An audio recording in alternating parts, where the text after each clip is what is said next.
Whatever I wanted, I did. And that's where I started seeing myself get further and further away from my true self. And your true self is found, honestly, in that very uncomfortable zone. I have this haunting voice in the back of my head. A lot of us have it. Yeah. We just ignore it. And it was there for years. So I knew in the back of my mind that I could pull off this whatever. Whatever I wanted, I knew I could. You knew you could. I knew that, but I was afraid of the work because I wasn't gifted with brains. I wasn't gifted with God-given talent as far as like athleticism. So I knew to get to where I had to go, to be on the same playing field as these men, to even try out for this program, I knew the work was gonna be something that I didn't wanna even attack. So I would just put it off. But yet you did it. Because it haunted me. Okay. The voice in my head said, you know what, man? You're gonna die never even trying to reach your full potential.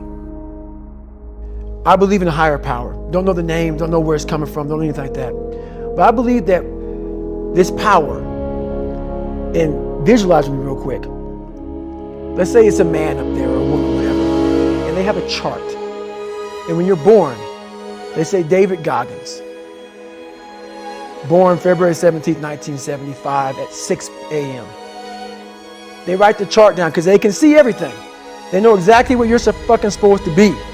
They know what you're supposed to be. You die, you go to so-called heaven. You arrive at heaven, I'm 300 pounds. I retired as an Ecolab guy, which is okay, just a job, whatever. I go up there and God looks at me and he shows me my chart. And my chart on there says you were supposed to be a Navy SEAL. You're supposed to weigh 185 pounds. You're supposed to be one of the smartest people on the planet, this, all this. You see this. And now you're in heaven, you made it to heaven, but you're like, God, I was supposed to live that life. I was supposed to live that life.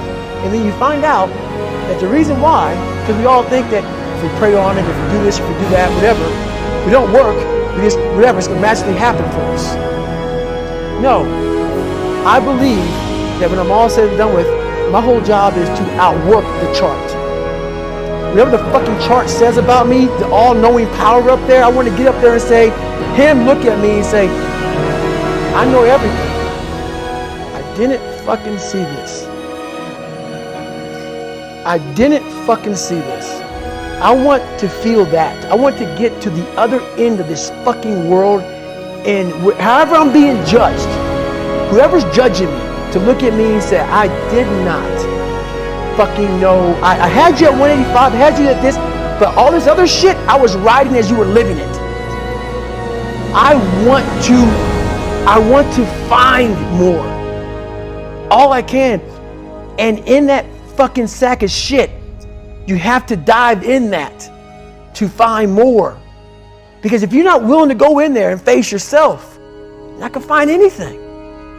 You're gonna live right here on surface, man, right here on surface. So if there is an ending to this world and there is somewhere to go and there's a judgment, you're gonna get there and you might see a chart. And that chart may tell you who the fuck you should have been. And now you get the rest of your life to think about that. Man, I could have lived a much better life if I just would have just suffered a little bit more. If I just would have went in that shit and realized I had so much more. But fear and the 40% and living here versus living here, being afraid, stop me. What could you do to improve yourself? Well, let's step one step backwards. The first question might be, why should you even bother improving yourself? And I think the answer to that is something like, so you don't suffer any more stupidly than you have to.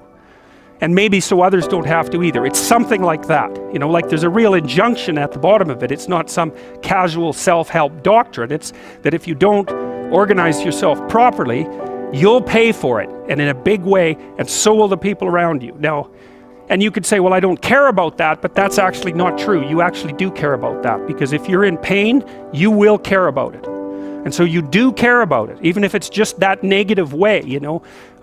It's very rare that you can find someone who's in excruciating pain who would ever say, well, it would be no better if I was out of this. sort of pain is one of those things that brings the idea that it would be better if it didn't exist along with it. It's incontrovertible. So you get your act together so that there isn't any more stupid pain around you than necessary. Well, so then the question might be, well, how would you go about getting your act together? The point is, your best strategic position is, how am I insufficient and how can I rectify that? That's what you've got. And the thing is, you are insufficient and you could rectify it. Both of those are within your grasp if you aim low enough. One of the things Why do you see that? That's another thing you keep saying, aim low enough, have a low enough bar. Why do you mean that? Well, let's say you've got a kid and you want the kid to improve. You don't set them a bar that's so high that it's impossible for them to attain it. You take a look at the kid and you think, okay, this kid's got this range of skill. Here's a challenge we can throw at him or her that exceeds their current level of skill, but gives them a reasonable probability of success. And so, like, I'm saying it tongue-in-cheek to some degree, you know, it's like, but I'm doing it as an aid to humility. It's like, well, I don't know how to start improving my life. Someone might say that. And I would say, well, you're not aiming low enough. There's something you could do that you are regarding as trivial, that you could do, that you would do, that would result in an actual improvement. But it's not a big enough improvement for you, so you won't lower yourself enough to take the opportunity. Incremental steps. Yes. So this is also what is achieved through exercise. It's one of the most important. Yeah. Well, what do you do when you go and lift weight? Yeah. You don't go and, like, if you haven't Right, bench of course. pressed before, you don't put 400 pounds on the damn bar and drop the bar through your skull. Right. You know, you think, look, when I started working out when I was a kid, I was weighed about 130 pounds and I was 6'1". I was a thin kid and I smoked a lot. I wasn't in good shape. I wasn't in good physical shape. And I went to the gym and it was bloody embarrassing, you know, and people would come over and help me with the goddamn weights. Here's how you're supposed to use this. You know, it was humiliating. And maybe I was pressing 65 pounds or something at that point. You know, but what am I going to do? I'm going to lift up 150 pounds and injure myself right off the bat? No, I had to go in there and strip down and put my skinny goddamn self in front of the mirror and think, son of a bitch, there's all these monsters in the gym who've been lifting weights for 10 years and I'm struggling to get 50 pounds off the bar. Tough luck for me. But I could lift 50 pounds. And it wasn't very long until I could lift 75. And, well, you know how it goes. And I never injured myself when I was weightlifting. And the reason for that was I never pushed myself past where I knew I could go. And I pushed myself a lot. You know, I gained 35 pounds of muscle in about 3 years in university. I kind of had to quit because I was eating so goddamn much I couldn't stand it. I was eating like 6 meals a day. It was just taking up too much time. But there's a humility in determining what it is that the wretched creature that you are can actually manage. Aim low. And I don't mean don't aim, and I don't mean don't aim up. But you have to accept the fact that you can set yourself a goal that you can attain, and there's not going to be much glory in it to begin with. Because if you're not in very good shape, the goal that you could attain tomorrow isn't very glorious. But it's a hell of a lot better than nothing, and it beats the hell out of bitterness, and it's way better than blaming someone else. It's way less dangerous. And you could do it. And what's cool about it, there's a statement in the New Testament. It's called the Matthew Principle, and economists use it to describe how the economy in the world works. To those who have everything, more will be given. From those who have nothing, everything will be taken. It's like what's very pessimistic in some sense, because it means that as you start to fail, you fail more and more rapidly. But it also means that as you start to succeed, you succeed more and more rapidly.